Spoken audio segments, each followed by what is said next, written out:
Trapmore gang, there's been a lot of speculation about what actually happened the day Jeffrey Epstein died. We've been told that it was a self-deletion, let's say, or I don't want to get in any trouble. And we've been told all these different things. The cameras should have been recording, but they weren't. The guards should have been checking, but they were asleep.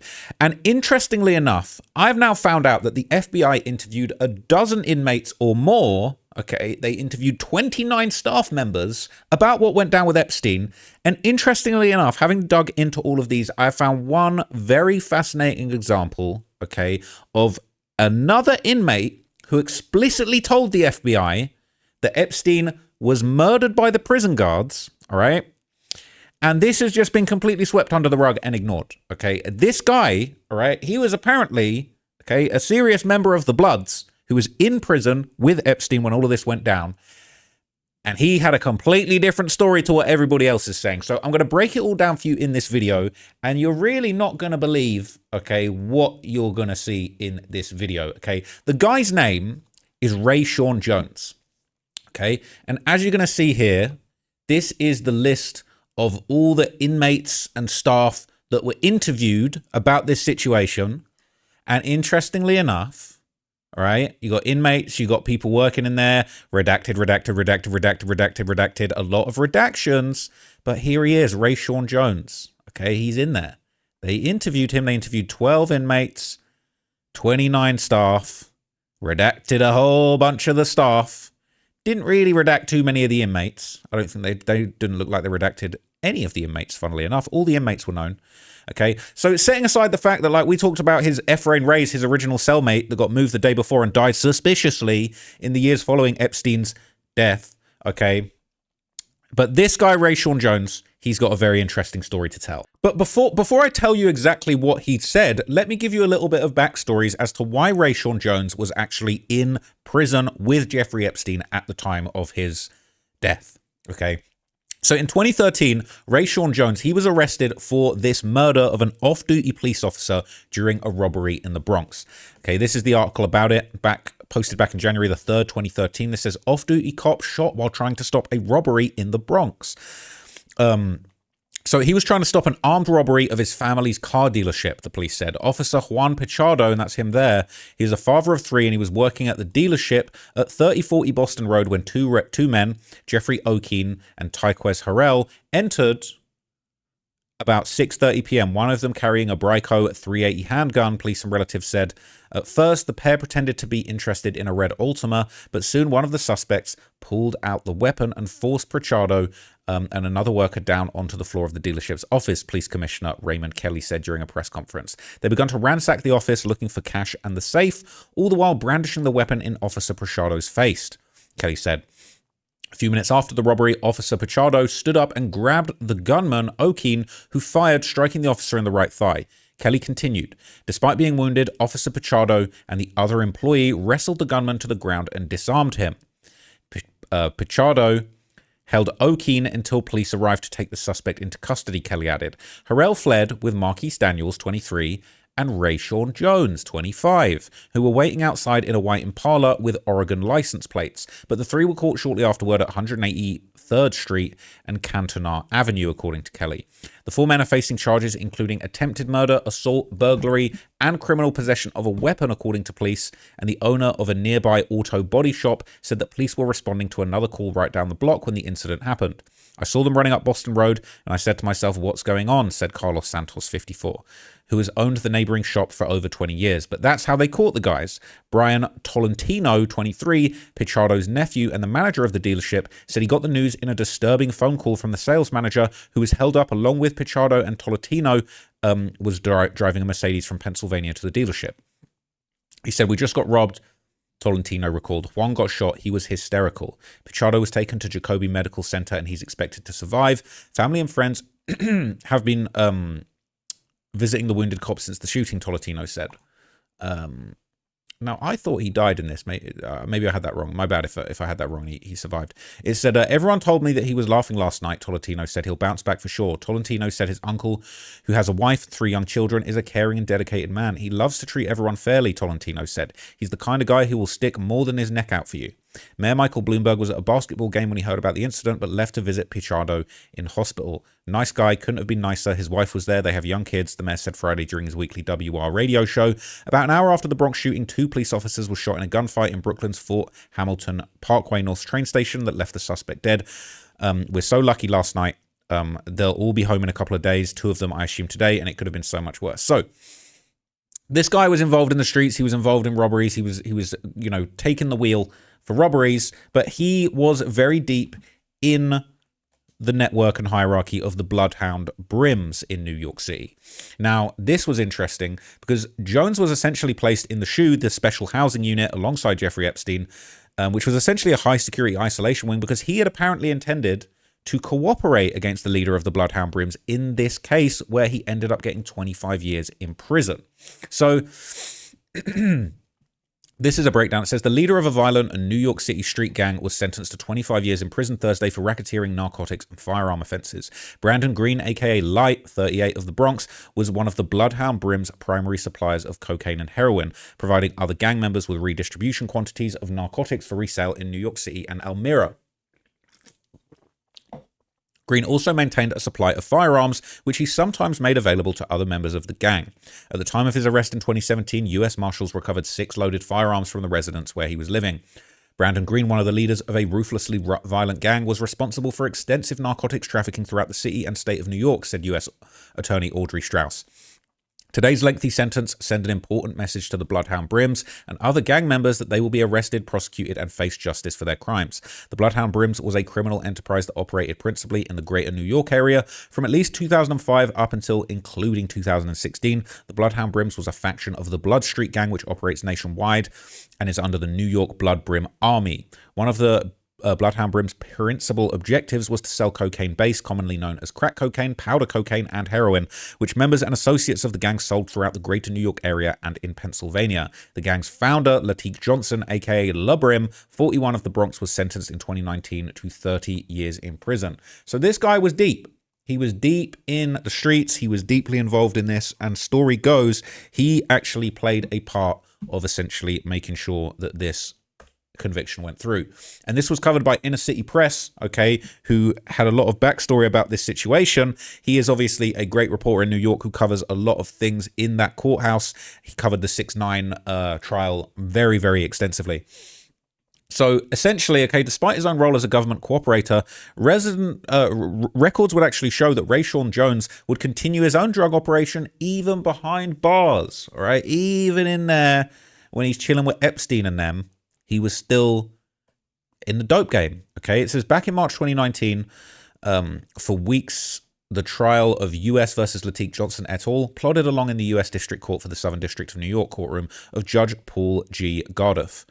As Inner City Press is the only media in the courtroom then, as now reported, on March the 20th, a defense lawyer was giving him a summation, waving around a rifle in court. His client was found guilty. On September the 12th, before Judge Gardoff's, things got even crazier. One of the government's cooperating witnesses at trial, Rayshawn Jones, came up for sentencing with the government seeking to reward him with a 5K1 letter. Now, these 5K letters, that's the letter basically saying, look, we're going to suggest to the judge that you don't get a really big sentence, even though you were wrapped up in this case, for your cooperation. And essentially, this is what 6ix9ine had. There was all this talk about the 5-1K letter, the recommendation, him getting a short sentence. 6ix9ine still had to do time for his role in the Bloods, but this letter helped him out.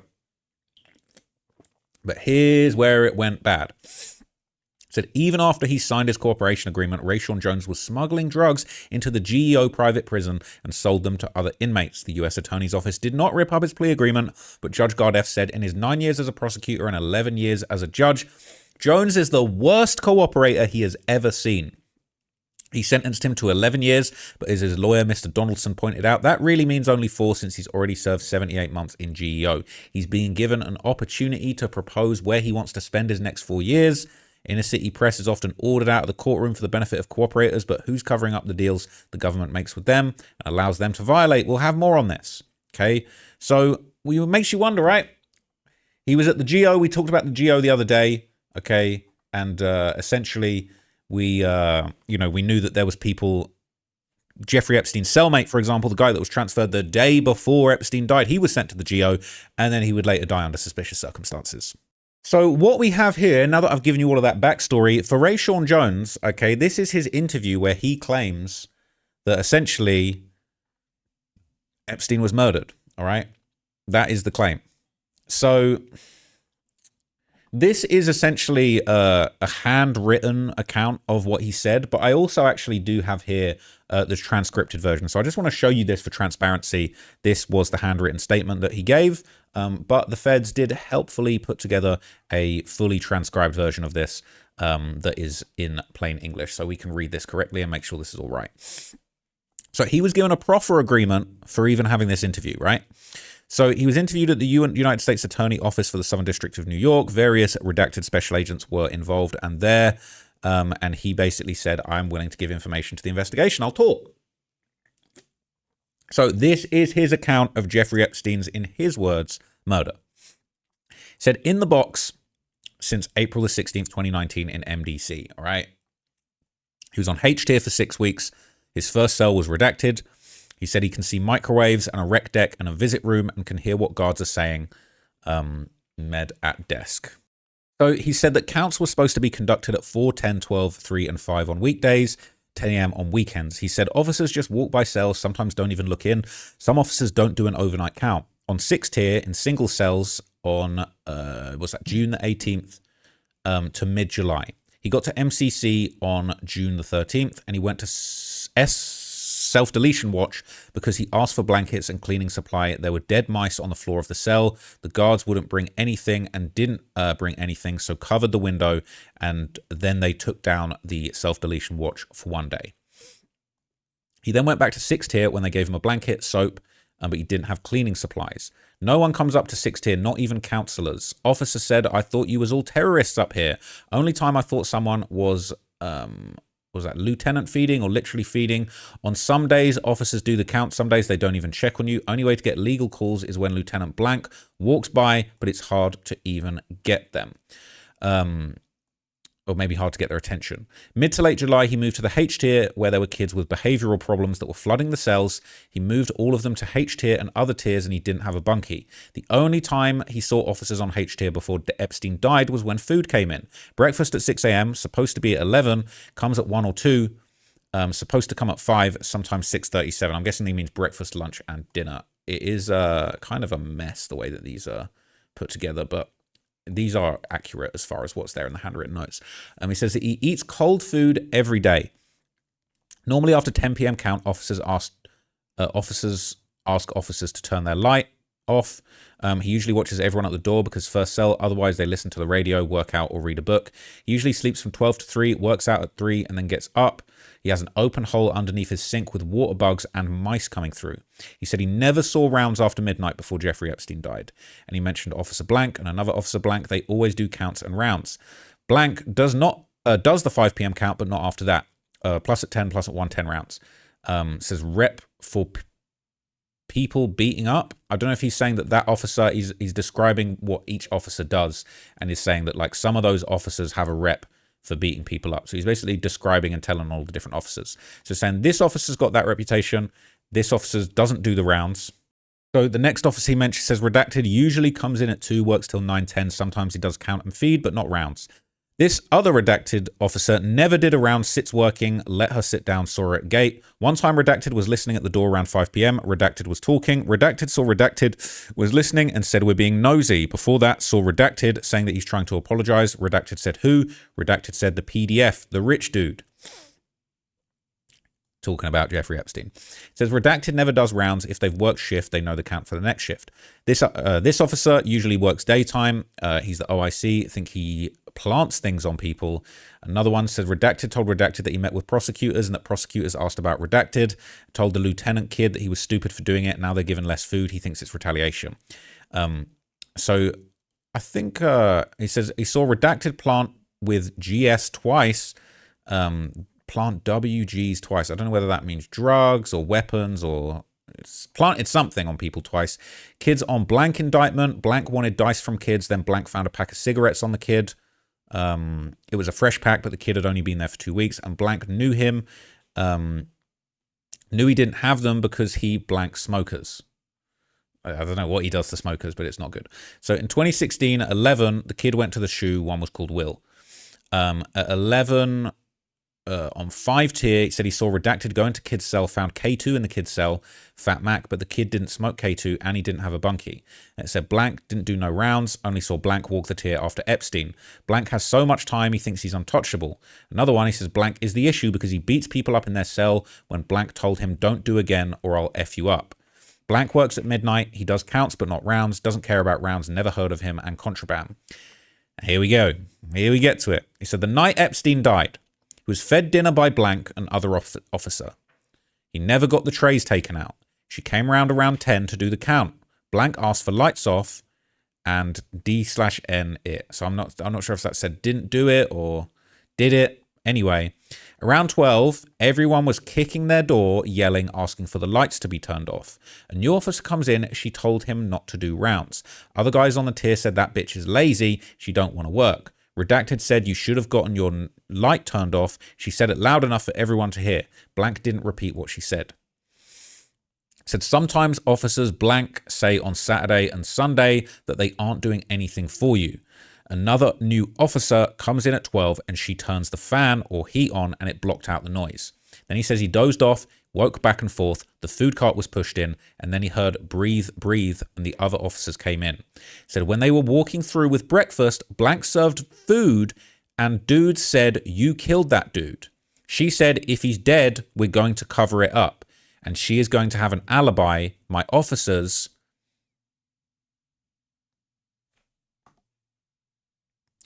Whoa. I'm going to read that. I'm going to reload that. So when they were walking through with breakfast... This is after Epstein died in the night. When they were walking through with breakfast, Redacted serves food, and dude said, you killed that dude. So he's saying that the guards came through serving breakfast after Epstein had died, and dudes in their cells, other inmates said, you killed that dude. And then she replied, if he is dead, we're going to cover it up. And she's going to have an alibi, my officers. And he says the whole H tier heard that and says Redacted initiated the convo. Says he then finds out on the news that Jeffrey Epstein is dead, and officers kept saying, I didn't kill him. This is crazy. Says when people came through, reg-ins, I don't know whether that means like regular intakes, new people, regular investigators, I'm not entirely sure. But it says inmates said Miss Redacted killed Jeffrey. It says Redacted never rubbed Blank wrong. She does rounds, but doesn't walk tiers. Goes to 10S, but then leaves. Redacted. He's redacted from redacted area. When it comes to visits, he's the reason phones and things come in. Says MDC is much more professional here. Says she doesn't care about what comes in. He searches you, but says, I don't care what you bring in. He heard him say that. Says Redacted talks to inmates and family members rude in your face, but other officers Redacted do it on the regular. Redacted said, you tased on Blank. You're lucky I didn't punch you in your face. Redacted. It says Redacted. It just says they're all bad officers.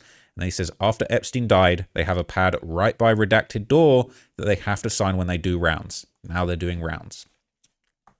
I'm not going to lie, that kind of blew my mind. So he is basically saying that he heard whispers that the guards killed Jeffrey Epstein and that they were going to cover it up. That's what he said. I've never seen this before, never heard this before.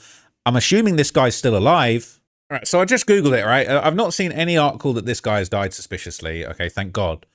But that is crazy. I mean... Maybe he doesn't, I could understand why you would want to hide away if that's you putting this information out there, but I feel like this guy needs to do an interview. He needs to come out publicly. Maybe he's not allowed to talk about it. Maybe there's a proffer agreement. Maybe he got time knocked off for being honest about this situation with the FBI. That is insane. So look, Rayshawn Jones, all right, big blood, all right, big pusher in there. He's saying the guards did it. He's saying that. He's saying that they had conversations about the guards doing it. He said that the guards admitted that they were going to cover it up. And that's what he's saying. He's keeping it real. It's insane. It's actually insane that he would even have the stones to say that. That he would actually be able to put that on. Inmates said... Wait, is it redacted in this and not redacted in that one? That's insanity. Wait. It says officer redacted. It said... oh, that's insane. Wait, it says... When people came through, the regular intake inmates said Miss Redacted killed Jeffrey. That says Miss Noel. That's unredacted. Hey, it's not my. That's not my fault. Okay. Wow. It is interesting because I'm now noticing there's I might have to read this again and just reload it because I'm noticing there's stuff redacted in this version of it, but then in this one, it's saying he's a redacted from redacted area, but in this, it says he's a Crip. He's a Crip from blank Brooklyn. He comes to visits. Right. So look, it's insane. It's insane. I mean, I might have to just skim this real quick and check I haven't missed anything. But it's basically saying a new officer comes in, she turns the fan on, and it blocks out the noise. It says a new officer came in at 12, she turned on the fan, or he did. Now, they're saying that Epstein was discovered at like, what, around 6 a.m.-ish? You know, he's saying everyone was awake around 12, kicking and yelling after they were fed dinner by Noel and the other officer. Around 12, everyone was kicking their door for yelling, asking for the lights to be turned off. A new officer comes in. She told him not to do rounds. Other guys said, this bitch is lazy. She don't want to work. RJ said you should have gotten your light turned off. He said it was loud enough for everyone to hear. RJ didn't repeat what she said. Then they turned the fan on. They cut the fan on. Dozed off and he woke back and forth. The food cart came in and they could hear breathe, breathe, and other officers come in. And that lines up with the testimony that we heard that officers tried to revive Epstein or give him CPR. But that's just, look, I'm just going to read it one more time, then I'm going to wrap it up. This is crazy. It says, officers kept saying, that's insane. That's insane. It says, when they were walking through with breakfast and served food, dude said, you killed that dude. She said, if he's dead, we're going to cover it up and he's going to have an alibi, my officers. Whole tier heard that. Then found out on the news that Jeffrey Epstein died. Officers kept saying, I didn't kill him. When people came through, inmates said, what's that? I can't really understand what it says. When people came through, inmates said Miss Noel killed Jeffrey. Never even rubbed RJ wrong. She does. Bruh, this is crazy. All right, this is crazy. So look, this is in the files. All right, it's EFTA 00126.075. All right, go and do your own research. .pdf. All right, so he's saying that the guards killed Epstein. I mean, could be capping. They said that he was one of the worst cooperators that the judge had ever seen. Maybe he was trying to get a deal. Maybe he was trying to... He said it. And he said that the guards were talking about covering it up. So, I'm going to leave it at that. Let me know what you guys think of that breakdown. I'm scared. I'm concerned. And I pray for Rayshawn Jones, man. I hope this guy is far, far away and safe. And stays away from any windows, okay? That's mad. All right, I'll catch you guys in the next video. That's just blown my mind, and we're going to have to... Hey, if Rayshawn Jones wants to do an interview, man, someone plug me in, because that is insanity. All right, I'll catch you guys in the next video. Thanks for watching. I'm out of here. Peace.